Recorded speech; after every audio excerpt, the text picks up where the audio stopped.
This is Mirza Naveed and this is my project Smart Farm. In this project we have used 4 sensors.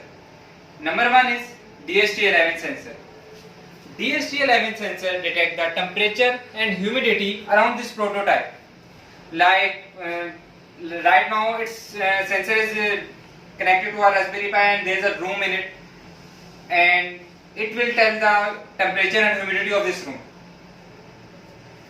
The mechanism of this sensor is there is a thermostat in it which detects temperature and a capacitive humidity sensor in it which detects humidity. Now our next sensor is soil moisture sensor. Soil moisture sensor detects the moisture level in our soil.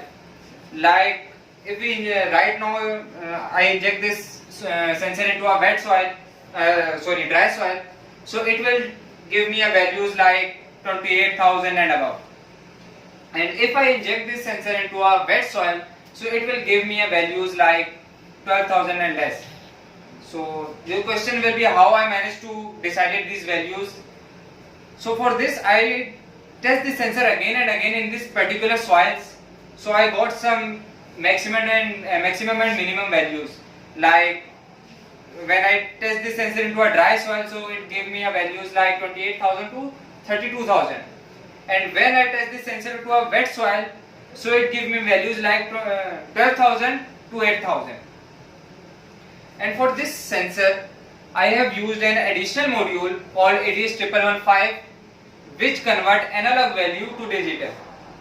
Because I have to display its value in the LCD, so that's why I use this sensor to convert its value from analog to digital. And as you can see in the LCD, there is a soil status from and it will change on runtime, and the soil status is being displayed on this LCD as per the requirement.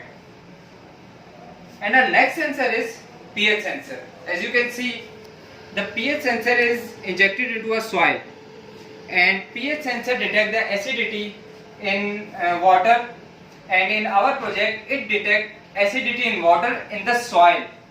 That's why we inject this sensor into a soil. So the mechanism of this sensor is there is a glass ball in it, and in that glass ball there are hydrogen ions in it which react with water and tell us that the water is acidic or not. And if we talk about its values, so if the value is 7, so it's means it's neutral.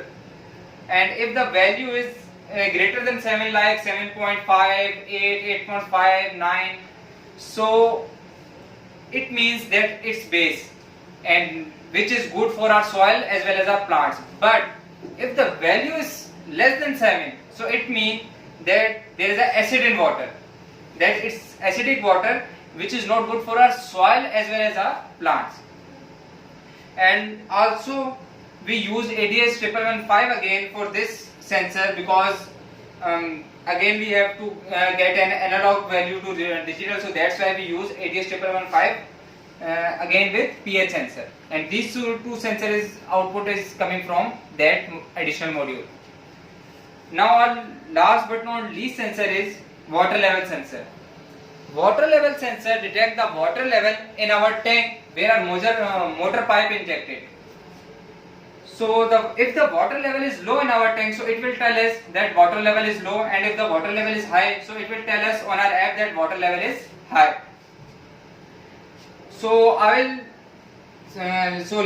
if you see that there is our app where all the data from this sensor is being managed by Firebase, and from Firebase we fetch the data into our app. As you can see, the soil status, humidity, temperature, pH value and water level is being displayed on this app, and this is an additional work we do to make our project more effective.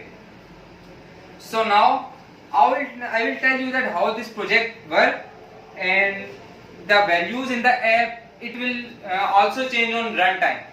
So I will run this, as you can see in my camera, when I run this prototype, so when it automatically gives its meta water, so it will, when it's reached to its minimum value, it will automatically turn off. So as you can see,